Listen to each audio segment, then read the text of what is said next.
Saya hanya tukang wol-wol saja. Saya bilang tadi, ini ilmu biasa-biasa saja gitu. Jadi kita nggak terlalu beban gitu. Ya, dan saya inginnya ini jadi ilmu semua orang yang ya tadi biasa-biasa saja gitu. Ya.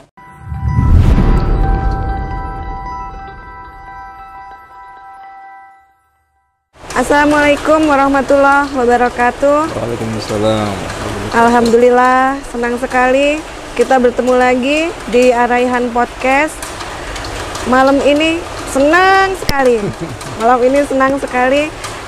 Saya sedang di Araihan bersama sosok yang sangat luar biasa, sosok yang menginspirasi banyak orang, tamu yang saya tunggu-tunggu.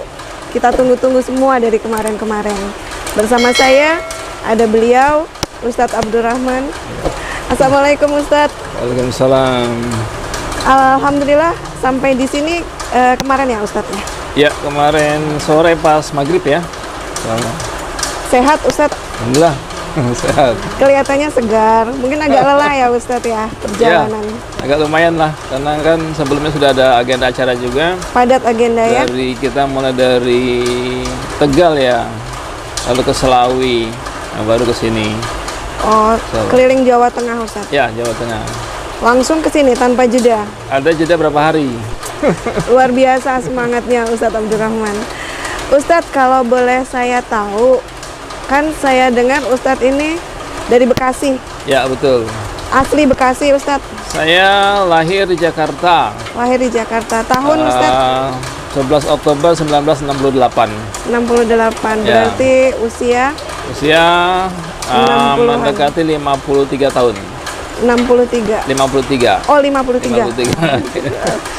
Masih sehat, masih segar, masih muda, masih semangat. Ya.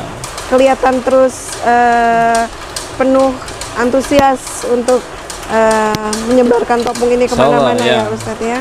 Itu memang motivasi kita kan? Motivasi kita ya. Ustadz, aslinya memang dari dulunya, dari sebelum kemudian jadi seviral ini, topung ini, Ustadz memang antusias menggeluti bidang penyembuhan alternatif begitu Ustadz? Tidak ada latar belakang itu sebenarnya. Sama sekali Ustadz. Itu kan dari kecil kan ya tidak ada latar belakang kesehatan. Jadi lulus ya di SD negeri, SMP negeri gitu kan, ya. SMA negeri, kuliah di pendidikan di IKIP ya. Pendidikan di IKIP Jakarta. Oh, berarti motivasinya jadi pengajar, jadi guru Awalnya Ustadz? Ya. Lalu pernah juga di UI tidak selesai. Lalu menggeluti kesehatan itu karena suka olahraga aja awalnya itu, suka olahraga. Jadi ini ada hubungannya ya, olahraga kesehatan gitu. Oh iya. Di IKIP jurusan olahraga dulu? Enggak, dulu bahasa Inggris. Oh, Masya Allah, luar biasa jurusan bahasa Inggris. Berarti castis-cusnya lancar ya Ustadz ya? Insya Allah masih ada lah sedikit-sedikit. Iya. Kemudian kok bisa akhirnya jadi ketotok punggung, larinya gimana dari bahasa Inggris itu Ustadz? Ya, itulah perjalanan hidup ya. Saya mulai mengajar tuh beberapa sekolah awalnya.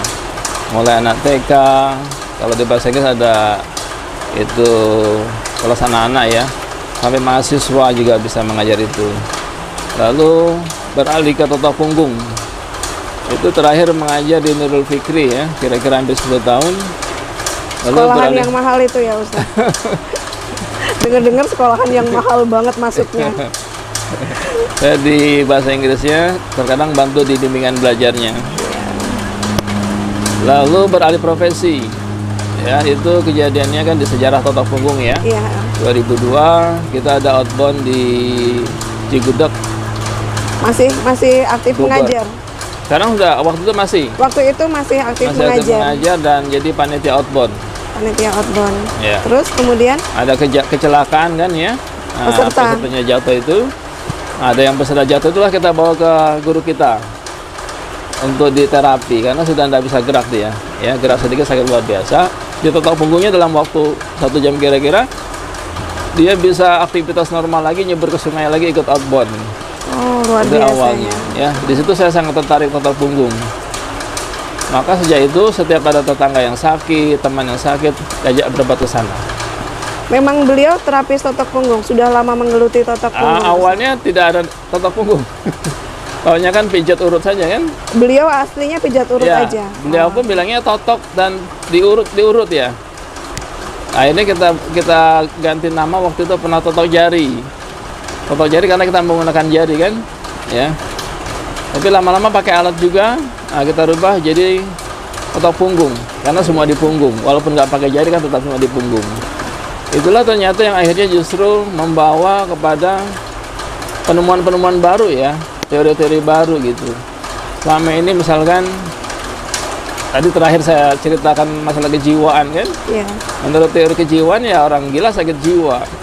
Ternyata di punggung itu terbukalah misteri. Ternyata orang sakit kejiwaan pun awalnya di Punggung. gangguan fisik di punggung. Gitu ya. Dan itu terbukti teori kita ya. Jadi semakin hari kita ajarkan orang, ternyata Allah memberikan kita semakin banyak misteri yang akhirnya terungkap begitu. Ustadz hanya melalui pengalaman menerapi pasien atau Ustadz ada membaca literatur-literatur, meriset apa buku-buku atau tulisan-tulisan dari luar atau gimana Ustadz? Tidak, murni dari totok punggung. Murni dari pengalaman melakukan terapi Betul. orang per orang. Iya. Itulah kenapa terkadang teori kita bertentangan dengan literatur-literatur. Bertentangan Ustadz? Ya. Ah, ya. Contoh teori kejiwaan tadi kan, Iya. ya orang gila anak stres kan secara kejiwaan ya penyakit jiwa kan gitu. Iya. Ternyata begitu totok punggung itu kita lakukan itu, dia secara fisik nyaman, justru efek kejiwaannya berkurang. Sebetulnya kalau apa namanya, kalau dari yang pernah saya baca, kejiwaan itu juga ada hubungannya dengan otak sih Ustadz. Ya. Ada gangguan sinaps-sinaps di otak gitu. Ya kalau kita kan ke fisik ke punggungnya, Iya, ke cuma punggung di ya. punggungnya, nggak notok otaknya gitu. Iya, ya. iya. Jadi kesimpulannya ternyata di punggung sumbernya, efeknya ke otak kan gitu ya. Iya. Nah itu nyambung lah mungkin dengan teori itu. Tapi kita menemukan sumber masalahnya. Jadi satu persatu, hari ini Ustadz menemukan ini, kemudian besok pasien yang lain Ustadz menemukan apa gitu. Ya beberapa hal ya seperti autoimun. Ya itu dengan izin Allah pasien kita yang autoimun secara medis dinyatakan sembuh. Walaupun ya totalnya butuh waktu ya, nggak sekali dua kali gitu ya. Tapi secara bertahap melakukan totok punggung dan ada perubahan-perubahan baik dan akhirnya pada finalnya dicek lab dengan izin Allah normal. Ya itu bukti teori kita bahwa hampir semua penyakit itu awalnya penyumbatan. Iya, iya. Itu teori yang sederhana sebenarnya. Secara medis pun mungkin ya sama ya. Iya. Nah, begitu.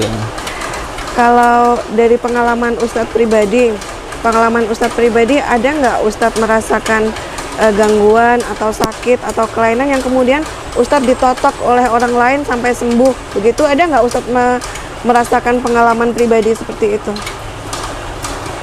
Kan Ustadz selama ini hanya melakukan, tapi kalau dilakukan gitu ke tubuh Ustadz sendiri ada nggak? Ada. Sakit apa Ustadz kalau boleh tahu? Saya biasa olahraga, kalau itu kan keseleo. Pernah sampai bulu tangkis itu sampai keplitek apa itu engkel kaki kan? Iya. Ya itu kita nggak sentuh engkel kakinya, ditotok aja di atas panggulnya itu lebih lama, lebih sering. Darahnya lancar, sekarang sudah alhamdulillah sudah normal kembali. Gitu. Nggak ada keluhan sama sekali sampai sekarang. Nah sekarang kena kemarin lututnya. Kenapa lagi lututnya? Olahraga lagi bulu tangkis. Ternyata bulu tangkis kan penuh resiko juga ya. Iya. Salah posisi kaki, Ya, salah betul. berlari ke sana Ya. kemari ya, ya. Waktu itu kan kejadiannya lapangan memang sudah agak karpetnya sudah ada yang rusak ya. Ya. Jadi begitu kita melangkah terus apa itu sangkut lah begitu ya. Karpet itu langsung keplitek. Itu awalnya begitu ya. Jadi teori kita terbukti ternyata dengan darah lancar terkadang nggak perlu diurut, nggak perlu dipijat gitu. Kaki nggak perlu disentuh ya. Nggak perlu sentuhan kaki sama sekali, cukup Iya. diselesaikan di Betul, punggung. ya. Terus, Terkadang itu kan sulit dipahami orang ya. iya ya, orang yang belum pernah merasakan pasti nggak bisa, Iya, nggak bisa betul, ngerti. ya. Kalau olahraga yang Ustadz sering lakukan selain bulu tangkis apa Ustadz? Saya kemarin goes ke Papandayan. Wow, Garut. lumayan. 20 Dari mana? Dari mana Ustadz? Dari sekitar sekitar 20 kilo lah. 20 kilo. Jadi nggak langsung dari rumah kan 200 kilo. Mendekati Papandayan kita di sana di drop, lalu kita goes Sama sekitar, komunitas ya ya Ustadz? komunitas 22 kilo dan itu hampir 80% lah menanjak jalanannya itu. Rutin tiap minggu Ustadz? Kalau goes tiap hari, kalau ke Gue klinik tiap hari, Masya Allah. kalau ke klinik itu ya lebih nyaman naik sepeda. Luar biasa, goes setiap hari loh Ustadz kita. Berpuluh-puluh kilo setiap hari Ustadz. Kalau tiap hari nggak, jarak dekat aja ke klinik aja. Jarak dekat aja. Kalau lari ya seminggu 2-3 kali. Lari. Yang jelas sampai tiap hari ya olahraga. Iya, Itu iya. yang harus diusahakan. Lari udah, goes udah, bulu tangkis udah, renang Ustadz. Renang kalau hari Ahad pas pulang kasih pelatihan, kalau ada waktu biasanya renang dulu. Berenang juga, Kemarin berkuda. pun ya berkuda baru belajar kemarin, sudah alhamdulillah udah mulai. Bentar lagi beli kuda kita Ustadz. Insya Allah ada Ustadz kita yang mau ngasih kuda. Cuma Alhamdulillah. kita belum siapkan tempatnya, insya Allah. Ya, panahan Ustadz. Panahan ya sudah belajar. Betul. Mantap Ustadz, betul-betul. Kalau selain olahraga, boleh nggak dibagi ke kita gitu selama ini Ustadz untuk menjaga kebugaran, menjaga kesehatan selain olahraga apa Ustadz? Apa ya? Kalau makan biasa-biasa aja. Nggak ada pantangan Ustadz? Saya sering sebutkan makan tuh halalan, toiban, membarokan, lezatan, wa gratisan. Gratisan? Gratisan. Nggak ada pantangan apa pantang seafood mungkin Ustadz atau apa gitu? Enggak tuh, biasanya ya nggak berlebihan aja sih. Alhamdulillah. Nggak berlebihan. Ustadz berapa bersaudara Ustadz kalau boleh tahu? Saya sejak dilahirkan itu usia berapa tahun tuh orang tua pisah, Iya. ibu dan bapak, lalu tinggal sama nenek. Tinggal sama nenek. Ya, mulai saya dewasa, saya mencari ibu. Ketemu dengan ibu. Jadi dari ibu saya itu ada 4 orang anaknya. Ya, dari ayah saya ada 6 lah kira-kira. Jadi 10. 11 Oh, dengan 11 saya. sama Ustadz ya. Itu ada nggak yang mengikuti jejak Ustadz gitu? Kalau adik saya hampir Menekuni semua saya topung. ajarkan. Adik saya dari 10 bapak ya. orang. Yang dari bapak tuh semuanya terapi otot punggung yang laki-laki terutama ya. Itu semuanya mengikuti keterampilan kita otot punggung. Yang bantu di Jatiasi 1 orang ya di klinik kita Jatiasi. Yang 2-3 orang itu dia freelance aja ya di luar ya. Di luar. Kalau yang dari mama, yang dari ibu? Dari ibu baru yang laki-laki ya, yang belajar itu. Semuanya berdomisili di seputaran. Dekat ya. Ya. Klinik Jatiwana itu dekat rumah ibu. Iya. Klinik Jatiasi dekat rumah bapak yang ya satu lagi.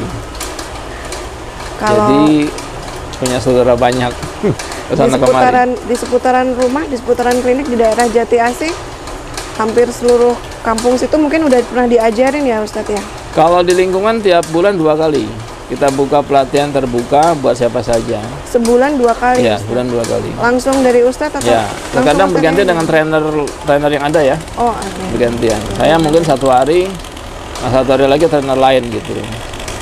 Padat sekali ya kegiatan Ustadz ya, selain keliling ke sana kemari di lingkungan pun masih mengajar gitu. Ya, Semoga Insya Allah. Ustadz selalu sehat, amin ya Allah. selalu diparingi, selalu diberikan kekuatan dan kesabaran ya Ustadz untuk Amin, menyebarkan ya. dakwah melalui totok punggung ini. Kalau Ustadz ada target nggak ke depan totok punggung kita ini mau seperti apa atau bagaimana? Ada target nggak?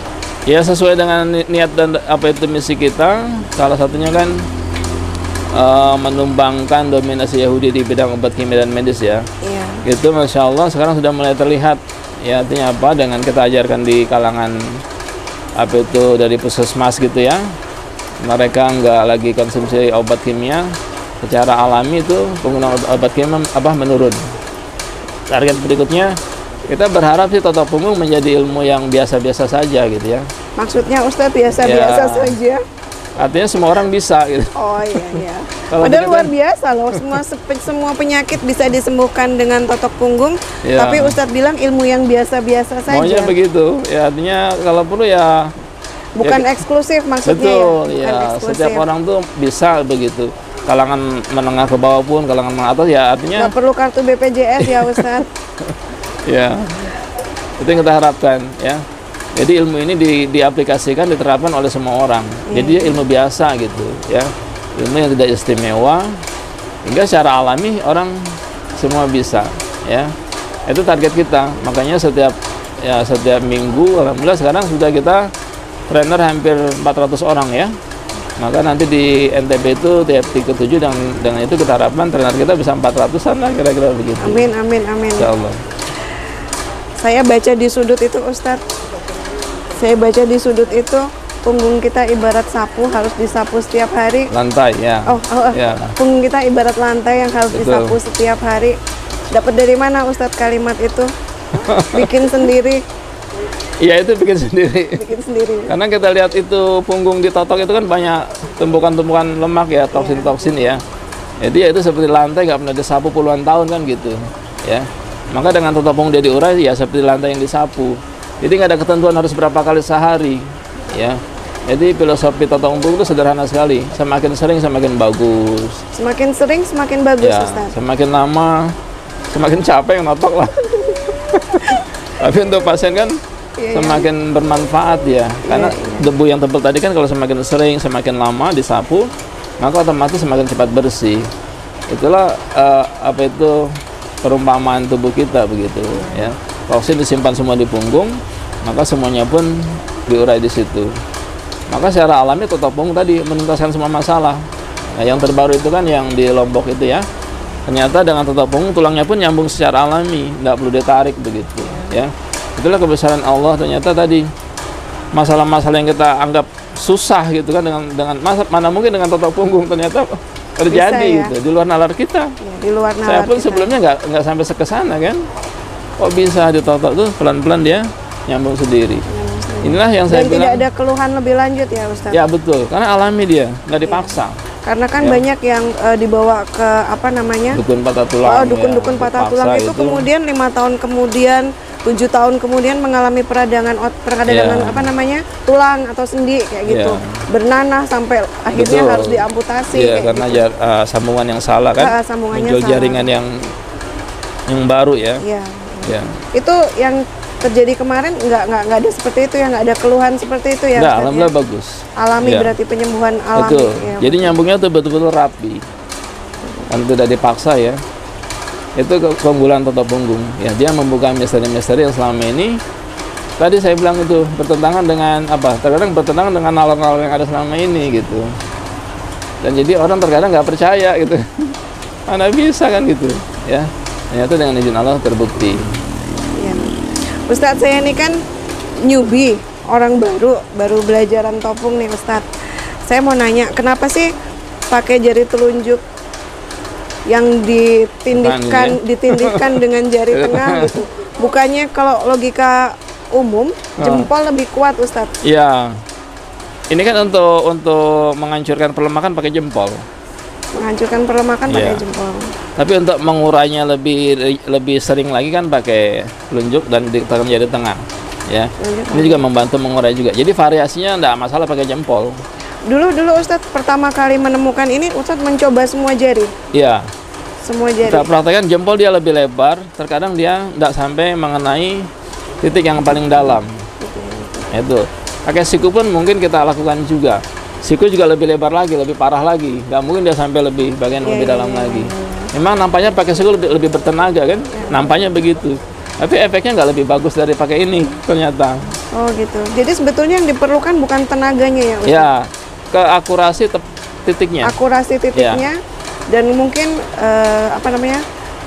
Rutinitasnya kali ya, harus diulang kayak gitu. Betul. Jadi kalau kita lihat total tuh sebenarnya nggak perlu yang ngotot banget semua badan semua tangannya gerak gitu ya Ustaz. Nggak terlalu lah. Kalau saya noto kan terkadang orang bilang kok Ustaz nggak capek, ya nggak capek. Karena seperti kita latihan menembak saja. Kalau dia sudah punya akurasi yang tinggi, itu insya Allah titik-titik itu tepat. Dia nggak perlu tenaga terlalu banyak, tapi sasarannya pas gitu kan, ya.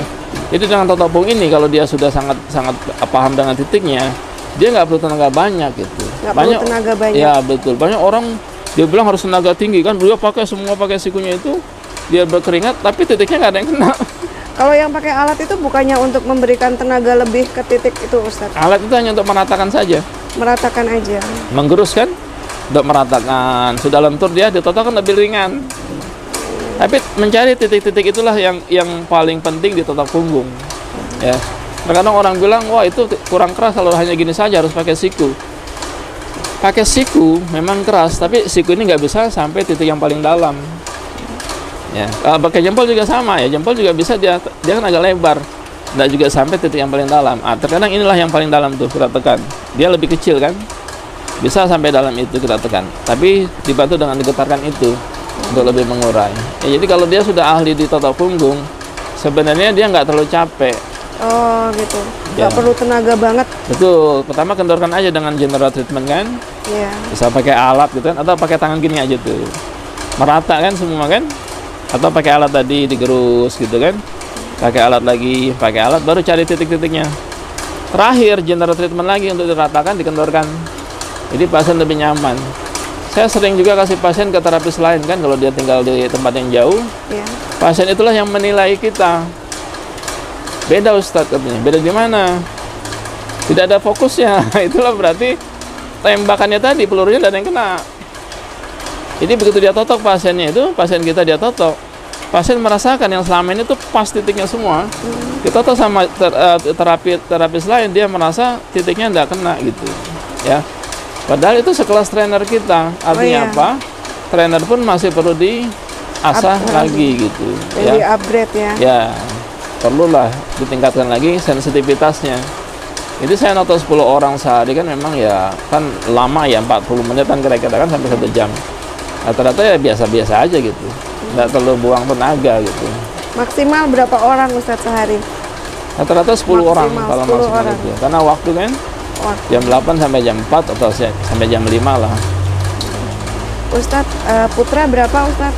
Putra 4. 4. Harusnya 6, meninggal di kandungan 2. Oh iya. Itu nggak kehilangan papahnya yang sibuk terus ke sana kemari Ustadz? Di Ya, rumah saya sibuk sama pasien, habis itu betul. keluar kota, habis itu olahraga dan sebagainya. Tahun ini targetnya sudah dikurangi 2022 ya. Kan kita punya target. Saya akan lebih banyak di rumah. Kenapa? Karena alhamdulillah dengan izin Allah trainer kita sudah banyak di daerah. Iya, iya. Jadi nanti 2022 itu saya hanya keluar kota seminggu sekali, tidak seperti sekarang setiap sebulan sekali nanti ya. Jadi anak-anak ada waktu ya sama Ya, papanya. insya Allah Kalau lebih selama banyak. ini kurang ya Ustadz Sangat ya? kurang. Sangat kurang. Ya. Nggak protes mereka Ustadz? Karena sudah dewasa semua. Oh udah besar-besar, udah dewasa ya? Paling kecil lulus SMA tahun sebelumnya ya. Jadi tidak ada, mereka sudah punya teman sendiri, sudah punya kesibukan sendiri. Kalau masih SD iyalah pasti protes. Dulu mereka protes Ustadz? Dulu waktu kan masih- belum seperti ini. Belum terlalu seramai sibuk. ini ya? Ya. Wah kita nanti kehilangan dong kalau Ustadz udah mulai jarang keluar kota. Jangan-jangan Ustadz jarang ke Batam juga nih. Insya Allah diatur aja. Diatur aja, waktunya. Udah Sebulan lebih dari 10 kali mungkin ke Batam ya Ustadz? ke Batam pertama di Al-Aqsa ya. Ini sudah 5-6 kali ya, tidak salah ya. Kita 5-6 kali. Sekitar 5-6 Iya. kali. Nggak ada yang menarik ya di Batam ya Ustadz? Saya sangat tertarik justru di Karena Batam. apa? Karena apa Ustadz Salah satunya tertariknya? misi dakwah kita di Pulau Melur itu Oh ya. iya Itu betul. kan misi yang luar dakwah biasa. itu. Nah, di situ itu buat semangat kita lah insya Allah ya. Karena memang salah satu misi kita untuk berdakwah, jadi itu panggilan lah, Iya. panggilan nurani, panggilan jihad kita di situ. Maka bersyukur dengan ada komunitas Pulau Punggung ya. Kita pernah juga ngobrol sama Mang Ujang di sana kan. Alhamdulillah Ustaz sudah ada mulai 1-2 orang dia kembali lagi meluk Islam gitu. Saya tanya ibu, bapak betul nih nggak dipaksa? Alhamdulillah ya sudah mulai mereka apa itu. Makanya nanti perlu juga di sana di kajian akidah atau tambahan nanti acara di waktu kita baksos nanti ya Ya, insya di Allah ya. Melur, di Pantai Melur. Ya untuk kajian ruhiyahnya itu akidahnya perlu juga insya Allah. Karena kan kalau orang ke Batam kan kemana sih rekreasinya, paling ke pantai gitu. Makanya saya bilang Ustadz 5-6 kali ke Batam mungkin udah bosen, apalagi yang mau dilihat gitu di Batam. Tapi ada misi-misi dakwahnya. Ya. Ya justru itu nggak yang pernah menarik bosan. ya Ustadz ya. Ya nggak pernah bosan insya Allah. Tahun-tahun ini 2020, 2021 sampai hari ini seberapa luas, berapa lebar jaringan totok punggung ini di seluruh wilayah Indonesia Ustadz? Kita Atau udah alhamdulillah mendunia mungkin ya Ustadz? kita pelatihan itu trainer kita juga sudah ada hampir seluruh Indonesia dari Aceh sampai Papua ya. Sampai Papua Ya, Ustadz? alhamdulillah sudah ada. Di Papua sudah ada 2 trainer kita. Di Aceh kemarin yang di Pekanbaru beliau ikut tuh. Jadi di Aceh sudah ada 3 kalau nggak salah trainer kita. Ya. Jadi dari Aceh sampai Papua sudah ada. trainer kita. Kalau anggota ya insya Allah banyak sekali ya. Di Batam sudah hampir 800 ya. Iya, hampir Subhanallah. 800. Ini luar biasa ya. Di Makassar juga perkembangan luar biasa. Di Makassar itu sudah angkatan ke-24 kalau tidak salah itu pelatihannya. Di Makassar ya. Di Makassar ya. Jadi banyak hal yang di luar ekspektasi kita tuh terjadi. Allah mudahkan sepertinya semuanya, Ustaz. Ya alhamdulillah. Di Malaysia juga sudah banyak. Malaysia. Karena kita sudah diundang waktu itu sudah 3 kali ke Malaysia. Kasih pelatihan di sana dan alhamdulillah luar biasa responnya. Ya, jadi mereka membuktikan ada yang gagal ginjal harus hemodialisis, ditotok di grup itu dia share lagi, masya Allah dengan izin Allah nggak jadi hemodialisis, nggak ada cuci darah. Itu luar biasa perkembangan di Malaysia juga. Dan ada juga trainer kita sekitar 4 orang di Malaysia. Salah satunya Dr. Ibrahim ya. Beliau salah satu, itu bisa Saya nanti. udah baca, udah lihat YouTube-nya, saya udah lihat videonya. Betul, beliau salah satu kemarin di Pekanbaru isi perspektif medis, totok punggung dalam perspektif medisnya. Nanti di Batam Dr. Irin lah. Insya Allah. Jadi Insya totok punggung Allah. dalam perspektif medis insya Allah ya. Seperti saya bilang tadi pagi, Ustadz saya minta diangkat jadi muridnya Ustadz. Harus belajar Kebalik benar-benar. kayaknya. Enggak lah, saya masih nol besar di totok punggung. Jadi Saya masih juga dunia medis nggak ada latar belakang. perlu belajar. Maka saya nggak berani berdebat sampai dokter. Nyerah. Saya hanya tukang wol-wol saja. Saya bilang tadi, ini ilmu biasa-biasa saja gitu. Jadi kita nggak terlalu beban gitu. Ya dan saya inginnya ini jadi ilmu semua orang yang ya tadi biasa-biasa saja gitu ya. Hingga bisa diaplikasikan oleh semua orang. Nggak ada itu harus dia pendidikan tinggi atau apa, tidak begitu kan. Jadi nanti semua orang ya semua notok itu di rumah mereka. Itu target kita yang sederhana itu kan. Jadi ilmu biasa-biasa saja kita anggapnya gitu. Terakhir Ustadz, ada pesan nggak untuk masyarakat di Kepri, terutama di Batam yang belum pernah sama sekali merasakan totok punggung, masih underestimate atau masih negatif gitu pandangannya tentang totok punggung? Ada pesan nggak Ustadz? Terhadap mereka saya justru ya itu nggak heran gitu. Memang kita bilangnya ilmu anak kelas 1 SD. Jadi kalau mereka underestimate, mereka merendahkan kita, ya kita sudah biasa. Apa itu wow saja? Ya biasa, tadi kan saya bilang biasa-biasa saja. Jadi kita nggak merasa sakit hati gitu. Tapi dengan izin Allah bukakan kan. Nah termasuk dokter ini masya Allah dapat hidayah lah gitu. Walaupun pernah dapat hidayah, ini dapat hidayah lagi gitu kan. Kan banyak dokter dapat hidayah, dia belum dapat hidayah lagi kan, hidayah kesehatan dan begitu kan. Nah itulah yang tadi nggak bisa kita paksa. Kan saya nggak mau debat dengan para dokter. Kenapa? Tadi kan terkadang secara teori kita nggak diterima. Iya. Jantung kan di depan, kenapa totok di belakang? Nah, itu udah berantem kita. Ada, semuanya ada hubungannya secara medis. Secara medis. Tapi dokter Tapi yang jantung, orang awam yang benar-benar nggak paham, mungkin nggak bisa paham, memang nggak bisa paham gitu. iya betul. Belum bisa memahami karena belum mencoba mungkin ya Ustadz. Ya. Kalau udah dicoba, dirasakan manfaatnya, Iya betul. Belum berkurang nyambung lah. sakitnya gitu, Ya. baru percaya gitu Ya. kan Ustadz. Jadi secara logika belum nyambung juga mungkin ya ke mereka. Itu tugas kita lah untuk sosialisasi. Makanya salah satu kewajiban trainer yang paling utama justru sosialisasi, bukan kasih pelatihan. Oh gitu ya Ustadz. Jadi kita terjun ke masyarakat, ke majelis taklim, ke posyandu gitu kan, ke jamaah-jamaah masjid, itu sosialisasi. Itu tugas utama trainer. Nggak berikan sertifikat, ya tidak, orang sosialisasi kan gitu. Nah, kalau pelatihan macam tadi kan itu kan tugas kedua, beri pelatihan. Tugas utamanya justru memberi ilmu secara gratis kan begitu dalam kajian-kajian misalkan majelis taklim ya, di jamaah masjid gitu kan, atau di posyandu kalau ibu-ibu kan. Nah, itu kan kita memberikan berdakwah itu kan ya kita nggak mengharapkan imbalan kan gitu. Itu utamanya di situ justru. Oke. Ada lagi Ustadz? Ada lagi yang mau disampaikan? Khusus Batam memang sudah luar biasa. Saya sangat berterima kasih dengan teman-teman perjuangan terutama ya di Batam ya. Ini yang saya harus apresiasi luar biasa, memberikan motivasi, inspirasi buat teman-teman lain insya Allah ya. Ya, insya Allah. Karena saya berharap Batam terus dikembangkan hingga nanti, karena image masyarakat kalau Batam itu memang awalnya kan dulu sejak pemerintah dulu ya, kalau dibilang orang Jakarta ke Batam, dia bilang tuh ya pertama intelektual kan gitu kan, kesannya begitu. Dia punya nilai jual lah gitu. Pergi kemana ke Batam, punya nilai jual. Ya ini bagus sekali dikembangkan di Batam, insya Allah. Kita berharap gaungnya justru nasional kan begitu. Karena dari Batam tuh punya nilai jual tadi gitu, insya Allah. Baik, sepertinya sudah banyak yang kita dapat, yang bisa kita petik dari perbincangan kita dengan Ustadz Abdurrahman. Ustadz, kapan-kapan kalau walaupun tadi kata Ustadz mau mengurangi frekuensi keluar kota, kalau ke Batam jangan kapok ya Ustadz. Enggak, ya. Harus semangat ya Ustadz ya. Ya, kalau semangat. Kayaknya kita selalu rindu Ustadz untuk sering datang ke Batam untuk bertemu kita di sini. Butuh dengan datang Ustadz aja kita udah termotivasi gitu loh. Yang penting kan di situ Ustadz. Terima kasih Ustadz udah meluangkan waktu untuk ngobrol-ngobrol untuk bincang sehat di Ar-Raihan Podcast. Semoga lain waktu kita bisa bertemu lagi ya Ustadz. Amin. Semoga Ustadz selalu sehat, selalu diberikan kekuatan dan kesabaran untuk tetap dakwah melalui Totok Punggung ini Ustadz. Amin. Terima kasih sahabat sehat semuanya, sahabat Topung semuanya dimanapun berada. Wabillahi taufik wal hidayah. Wassalamualaikum warahmatullahi wabarakatuh. Waalaikumsalam warahmatullahi wabarakatuh.